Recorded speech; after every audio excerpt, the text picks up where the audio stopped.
You're watching 48 Fastcast. Welcome in, y'all. 7:01. Thanks for joining us for the 48 Fastcast. It is already very, very warm out there, pretty much similar to yesterday. Yeah, very similar, maybe even a little bit warmer in some parts today. Yeah, I think this is the worst day of the week as far as that heat index goes, and the heat advisory has now been extended one more day all the way through tomorrow, Thursday through 7 p.m. Heat index could climb maybe around 110 degrees for some of you out toward the shoals into northwest Alabama. So this is obviously dangerous heat and humidity. This is also our 5th day of this dangerous heat and humidity. So it starts to wear on you. Heat-related illnesses, heat exhaustion, heat stroke become more and more common.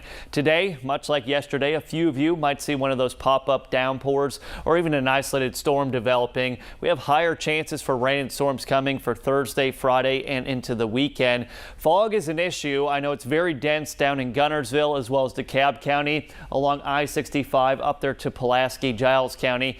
Temperatures this morning, we've got 80s already at 7:02 a.m. We've got 80 from the Shoals to Russellville, mid to upper 70s everywhere else. And here's that sticky factor, dew point right now in the mid 70s. This is your 48 First Alert Road Report, sponsored by Bankston Motorhomes. All right, I still want to take you back to that wreck. So this is I-65 here. There was an overturned 18-wheeler. This is at Huntsville Browns Ferry Road. You could still see some slowdowns in both directions there. We are told police have shut down a lane there, so just be aware of that. This is in the Tanner area. Also, back to 565 eastbound. I thought it was our typical slowdown, but there is a crash there. So this is right at County Line Road there. There's a lane block there as well, and there's some pretty significant backup in that area past Greenbrier Parkway, so just be aware of that. Drive times right now, Decatur to Huntsville will take you about 38, maybe longer because of that new wreck. Athens to Huntsville will take you about 27 minutes. Jonathan. All right, thanks, Gina. Well, Decatur police are investigating a murder-suicide. Police tell us they found Matthew Martinez and Sydney Masney dead at a home on Linwood Circle Southwest that happened Monday night. Now, once officers went inside of that home, they found both Martinez and Masney with gunshot wounds. Police say that Martinez shot and killed Masney before taking his own life. Now, Martinez was actually arrested just last week, accused of shooting his mother at her home on Northwest Aday Road. She did survive that. He was later arrested or later released on bond and required to wear an ankle monitor. Police tell us that Masney was not his mother. Marshall County prosecutors have charged this man here from Albertville with possession of child porn. Mark McClure was arrested last week after an investigation. Further details have not been released. In Huntsville, the city has settled a lawsuit filed by a man who was stomped on by police during his arrest several years ago. Now, the incident happened in 2021 when a gas station employee at the MAPCO on University Drive in the Parkway called police claiming Camonte Hobbs was trespassing. Now, video here showed Hobbs being taken into custody before an officer stomped down on his legs. He was also tased. The settlement is for $15,000. The money will go into a trust fund overseen by a guardian of Hobbs's. He does have a diagnosed schizoaffective disorder. In Decatur, a woman has been arrested accused of attacking a nurse.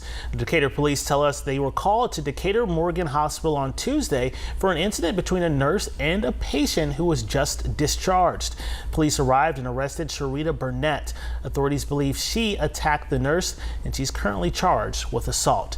And today we're expecting a Department of Defense employee accused of removing classified documents from work to be in court for her preliminary hearing. Now, federal investigators believe that Eva Sizak removed the sensitive paperwork while working at the Missile Defense Agency. Now, this is exclusive video that you're looking at on your screen that shows federal agents searching her South Huntsville home last Wednesday. Prosecutors allege she removed those documents from February to June of this year. Well, a toxic worm is being spotted here in our area. What you need to know about it ahead.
Well, some toxic and invasive hammerhead worms have been spotted across North Alabama. Yeah, the recent rain showers have washed these worms out of their underground homes. Now, hammerhead worms actually eat earthworms, and that makes them bad for your garden since earthworms help to keep your soil healthy.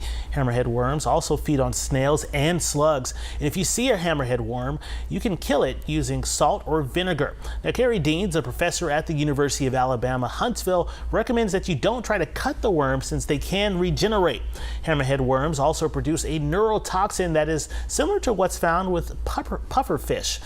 Deans also says that although the worms don't pose much of a threat to you, it's still a good idea not to touch them with your bare hands. It's not as dangerous as probably it sounds. It's found in the mucus that kind of surrounds these worms, and it can irritate your skin if you were to pick one of these worms up.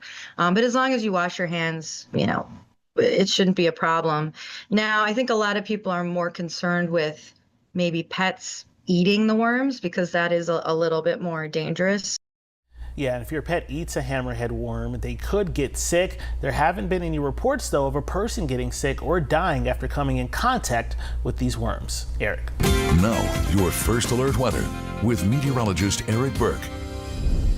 7:08 on a Wednesday morning. By 9:30, 10 o'clock. Would not be shocked if some of us were already in the triple digits as far as that heat index goes. Definitely by the noon hour, sitting down to eat lunch, preferably inside. Not the best picnic day just because of the heat and humidity, but it will be pretty brutal out there at times today. So use good common sense, good judgment, stay hydrated, stay cool. Hopefully your AC at home is working. We go right back into the triple digits for tomorrow, but then we get some rain, cool air coming in. Better chances for isolated to widely scattered showers and storms developing for Thursday and Friday afternoon. Storms will be more scattered as we go into this weekend. Very little breeze today, but better than the past couple of days. East northeast wind, big ridge of high pressure. You can actually see where those showers and storms are going around that ridge of high pressure, but we still can't rule out maybe just that rogue pop-up shower, downpour, or storm. Temperatures today warming up. If you're going out to do some fishing, I encourage you to get out the door right now and cast as many lines as possible, because about 10 o'clock really going to start to feel that heat and humidity, and it is potentially dangerous. Another pretty brutal day coming tomorrow, but the storm chances, at least we get some rain cooled air that'll make things feel a touch more comfortable. Absolutely. Well, like he mentioned, make sure you're staying safe out there if you're in that hot weather. But until then, enjoy your time. We hope to see you back for Tennessee Valley Living and at noon with Gina. See you later.